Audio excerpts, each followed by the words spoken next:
Hey guys, wanted to talk to you today about buying properties and using them potentially as Airbnb. Don't disregard it as a option too quickly. There are some great advantages in doing so. First one, of course, is obvious that when you're not using your cottage or your cottage property, you can collect some rent. Very popular these days, and totally up to you what dates you rented, what dates you don't, which is a nice income supplement. The second consideration, which is an important one, is really to do with tax implications.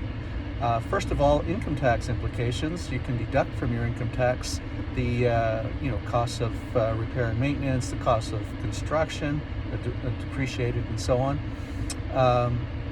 costs of furniture, costs of lots of things anything that you would use for the building, for the business, including power and cable television or satellite TV or whatever you might supply. The other is really the acquisition cost and the HST, especially if you're building. If you're buying a vacant lot, there's HST associated. If you're building, there's HST on the entire construction cost, as well as new furniture and appliances and so on. The way HST works is that if you're in a business, which Airbnb is considered a business, you would get a tax number. And the way HST works is when you rent your cottage, you have to charge HST on everything that you collect, and you can deduct from that HST collected anything that you spent out. So your first return might look a lot like this.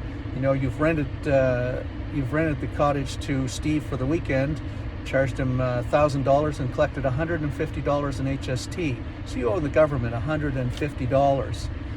However, you would deduct everything that you spent in HST to get to that point. So that might look like a $100,000 lot was $15,000 of HST, a $300,000 cottage with another $45,000 in HST, and furniture and whatever in addition. That means $60,000 in HST. So your first return is going to look like, government, I owe you $150. You owe me $60,000. You do the subtraction, and they will send you a check for $59,850. It's certainly a big enough line item that you may want to consider it. Not for everybody, but it may be for you. Anyway, hope that's helpful.